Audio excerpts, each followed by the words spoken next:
자, 안녕하세요. 암호화폐와 리플 XRP 정보를 전달해드리는 이해남입니다. 오늘은 8월 2일 화요일입니다. 여러분들 좋은 아침 보내고 계시길 바랍니다. 현재 암호화폐 시장은 어제보다 약간 하락해서 비트코인은 23,000불, 이더리움은 1,600불 초반, 그리고 XRP는 37센트에서 38센트 사이를 가리키고 있습니다. 며칠 전 가격이 상승하면서 XRP가 시가총액 총 6위 자리를 되찾았었는데 지금은 바이낸스 스테이블 코인 BUSD와 그 자리를 두고 경합 중입니다. 자, 그러면 오늘은 이 리플 SEC 사이 소송이 흘러갈 수 있는 한 방향에 대해서 이야기해보려고 합니다. 아마 많은 분들이 들어보지 못하셨을 것 같지만 이미 트위터 커뮤니티에서는 잘 알려진 리브 테스트에 관한 이야기입니다. 바로 이번 소송의 끝은 증권법에 대한 심판이 아닐 수도 있다는 이야기인데요. 저는 이 이야기를 듣고 나서 다른 건 몰라도 XRP 보관은 개인 지갑이 필요하겠다는 생각이 들었습니다. 그럼 이 얘기가 나온 배후에 대해 설명드리기 위해 일단 조금은 희한한 자료들을 보여드리겠습니다. 트위터의 Wrath of Kahneman이 찾은 자료입니다. 여기 마스터카드와 연관이 있는 미국의 페이먼트 어소시에이션은 암호화폐 관련 프로젝트를 진행 중인데 관련 문서에서 XRP를 스테이블 코인과 같은 종류의 디지털 자산으로 구분하고 있는 걸 보실 수 있습니다. 보시면 비트코인과 그 외 변동성이 심한 자산과 XRP 같은 스테이블한 자산을 구분하고 있습니다. 이 페이먼트 어소시에이션의 멤버 중에는 니엄, 노바티, 모줄라, 그리고 센텐더 등 리플의 파트너들, 그리고 JP모건과 스위프트까지 있는 꽤 큰 단체인데 XRP를 변동성이 없는 자산으로 분류하다니 조금 생뚱맞습니다.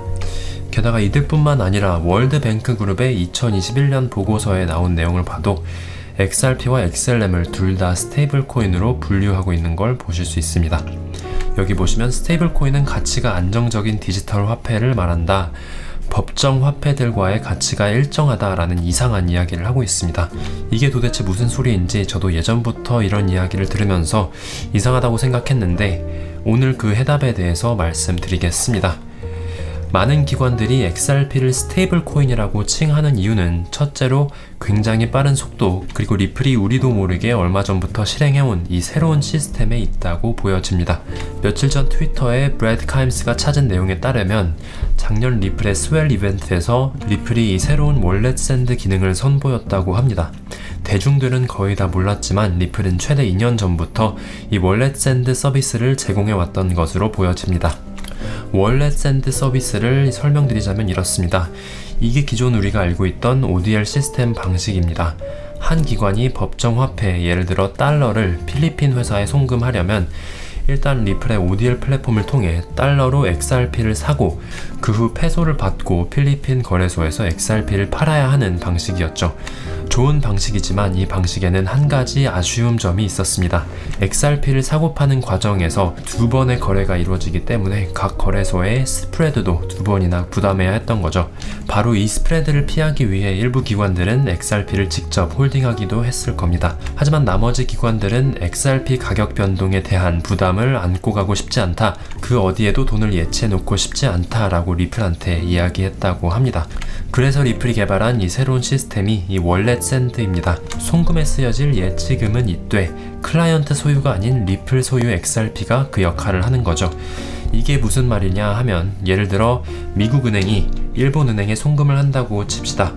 그러면 이 미국은행은 리플한테 리플넷을 통해 달러로 얼마 혹은 엔화로 얼마를 저쪽 은행에 보내고 싶다라고 요청을 보내면 리플은 그 금액에 맞는 XRP를 잠시 동안 이 은행한테 빌려주게 됩니다. 잠시 동안 이 XRP를 빌린 이 미국은행은 ODL 시스템을 통해 일본 거래소에서 엔화를 사고 일본에 있는 수령인은 바로 이 엔화를 받을 수 있는 시스템이죠. 그 후 리플은 빌려준 XRP에 대한 이 달러 영수증을 이 미국은행한테 청구하게 되고 미국은행은 빌렸을 당시 금액에 맞는 달러를 리플한테 지불하면서 이 송금이 마무리 지어지는 겁니다. 개인적으로 이 시스템은 말도 안 되는 시스템인 것 같습니다. 은행이든 중소기업이든 어떤 금융기관도 너나 할 것 없이 전혀 부담도 되지 않고 쓰지 않을 이유가 단 하나도 없는 시스템입니다. 그 정도로 이점이 많죠. 예치금도 없고 암호화폐 가격 변동에 비용에도 노출되어 있지 않고 기존 스위프트 시스템에 비교해 봤을 때 비용은 거의 없다시피 하고 송금 속도까지 며칠이 아니라 몇 분, 몇 초로 줄어들기 때문에 이건 정말 혁신 중의 혁신이라고 할 수 있습니다. 게다가 리플이 하고 있는 이 지갑 역할을 리플만 하라는 법은 없죠. 이 시스템을 이용해 누구든지 리플처럼 지갑 역할을 하면서 수수료를 벌 수 있습니다. 말 그대로 JP모건, 시티뱅크 등 현재 대형은행들이 하고 있는 대리은행 역할을 완전히 대체해버리는 시스템입니다. 며칠 전 기사에서 리플은 말합니다. 오늘날 노스트로 보스트로 예치 계정에는 전 세계적으로 몇 조 달러의 자금이 묶여있다. 이 예치금이 없다면 기관들, 특히 중소기업들은 더 유연하게 비즈니스를 펼칠 수 있을 것이다 라며 새로운 시스템에 대한 니즈가 엄청나다는 사실을 다시 한번 강조했습니다. 그렇기 때문에 제가 어제 보여드린 것처럼 지난 1년간 리플의 ODL 거래량이 9배나 상승한 겁니다. 어느 중소기업이나 심지어 은행까지도 이 시스템을 놔두고 JP모건을 통한 1940년대 만들어진 이 대리은행 시스템을 이용할 이유가 없습니다. 그리고 혹시라도 이 단계에서 팔리는 XRP는 어떡하냐, 매도 압력이 되는 게 아니냐라고 생각하시는 분들께 말씀드리자면 이렇게 한 번의 송금이 끝난 후 리플도 이 지갑을 재충전해야 되기 때문에 이 미국 은행에서 받은 달러를 이용해 일본 거래소에서 팔렸던 XRP를 바로 되받아 사게 됩니다. 그게 이 시스템의 묘미죠. 매도 압력도 매수 압력도 아니지만 이런 지갑들의 존재로 인해 시장의 XRP 유통량은 줄고 유저가 확장하면서 거래량과 수요는 계속해서 느는 겁니다. 게다가 이런 지갑을 사용한다는 건 예전부터 있었던 XRP 가격에 대한 의문점을 해결해 줍니다. 예전부터 있었던 걱정 중 하나가 아무리 거래량이 많아도 3초, 5초면 거래가 끝나는데 이게 과연 코인의 가격을 높여줄 수 있을까라는 질문으로 가끔 떠들썩했었는데요. 저는 월렛 샌드가 이 의문에 대한 해답이라고 생각합니다. 기관들은 암호화폐 가격 변동에 노출되기 싫어하고 동시에 거래소의 스프레드도 최소화하고 싶어 하기 때문에 이런 지갑을 활용한 월렛 샌드 시스템을 선호하게 되고 결과적으로 유저가 늘어나면서 말씀드린 대로 시장에 풀려있는 유통량이 줄어들기 때문에 가격에도 좋은 영향을 미칠 수밖에 없는 거죠. 자, 그럼 이제 오늘 영상의 가장 중요한 포인트를 말씀드리자면 트위터의 브래드 카임스가 말하는 대로 이 월렛 샌드 시스템에서 XRP는 절대 증권이 아닌 송금을 위한 어음으로 쓰여지고 있다는 점입니다. 이 시스템에서 돈을 보내는 사람은 리플한테서 XRP를 빌리고 나중에 그 대가로 달러를 지불하고 있고 돈을 받는 사람은 아예 XRP를 만지지도 않습니다. 이건 어느 관점에서 봐도 투자 용도가 아니라 말 그대로 간편한 가치 전송을 위해 사용되는 어음의 기능입니다. 여기 보시면 노트, 어음은 일종의 차용 증서, 돈을 빌려 쓴 내용을 증명하는 문서다라고 하고 있는데 그 정의와 일치하게 리플은 이 시스템에서 단순히 미국 은행에 돈을 빌려주는 용도로 XRP를 사용하고 있습니다. 투자 목적이 절대로 아니죠. 애초에 이 기관은 XRP를 가지고 있지도 않습니다. 1990년에 등장한 이 리브 테스트에 의하면 노트라고 하는 이 어음은 증권이 될 수도 있지만 아래 이 조건들을 충족했을 시 증권이 아닐 수도 있다고 합니다. 중요한 건 노트로 인정되기 위해서는 일단 증권이라는 가정하에 법적으로 평가를 받아야 한다고 하는데 바로 지금 SEC와 리플 사이의 소송이 그 과정이라고 생각이 듭니다.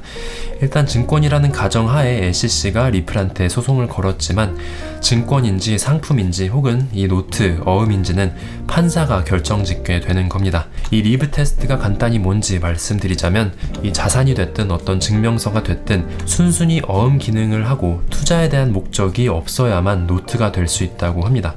다시 이 시스템을 자세히 한번 봐도 샌더와 리시버 중 그 어느 누구도 XRP에 투자하고 있지 않습니다. 송금을 하기 위한 새로운 어음 기술로 사용할 뿐이죠. 대신 이 세 번째 조건을 보시면 대중이 사고 팔 수 있는지 그리고 대중은 이 자산을 투자로 생각하는지도 조건 중에 하나라고 합니다. 이게 가장 애매한 조건인데요. 인정하기는 싫지만 XRP를 사고 파는 대중들은 투자자들이 대부분이죠. 그렇기 때문에 증권이 아닌 이 노트가 되기 위한 조건을 충족시키려면 이 송금 시스템을 사용하는 기관들과 기업들은 괜찮지만 우리처럼 오픈마켓에서 XRP를 거래하는 개인 투자자가 있어서는 안 된다는 말입니다. 증권 여부가 아닌 이 노트 여부를 결정짓는 리브 테스트는 예전에도 SEC의 헤스터 펄스 그리고 게리 겐슬러도 언급했던 부분입니다. 어쩌면 리플은 이 기회에 차라리 이 소송을 통해 XRP를 증권이 아닌 노트로 지정되게 하려고 할 수도 있을 것 같습니다. 별 의미 없는 추측으로 들릴 수도 있지만 저는 이 소송이 합의 없이 이어진다면 이 노트 여부와 리브 테스트에 관한 이야기도 결국 나올 것이라고 거의 90% 확신하고 있습니다. 리플 입장에서도 만약 이 리브 테스트만 통과할 수 있다면 증권 판명을 피할 수 있기 때문에 충분히 고려해 볼 만한 거죠. 만약 XRP의 노트화가 진행된다면 그땐 우리가 거래소에서 XRP를 사는 게 불가능해질 수도 있지 않을까 생각합니다. 물론 거래소에 남겨둔 XRP도 안전하지 않을 수 있고요. 여러분들도 한번 이 내용을 고려해 보시고 여건이 되신다면 거래소가 아니라 개인 지갑에 XRP를 보유하시는 것도 고려해 보시길 바랍니다. 레저나 디센트 같은 콜드 월렛이 없더라도 저는 줌 지갑 굉장히 좋아하고 추천드릴 수 있을 것 같습니다. 물론 한국에서는 트래블 룰 적용 때문에 조금 까다로울 수 있을 것 같지만요. 자, 그러면 오늘 영상은 여기서 마무리 짓겠습니다. 이 노트에 관한 내용은 저도 많이 접해보지 않아서 앞으로 더 공부해보고 여러분들께 전달해드리도록 하겠습니다. 시청해주신 여러분들 모두 너무 감사드립니다. 저도 여러분들과 같은 한낱 홀더이지만 질문 있으시다면 댓글로 남겨주시면 최선을 다해 답변해드리겠습니다. 처음 오신 분들은 구독과 좋아요도 눌러주시길 부탁드리면서 저는 또 내일 더 유익한 내용으로 찾아뵙겠습니다. 감사합니다.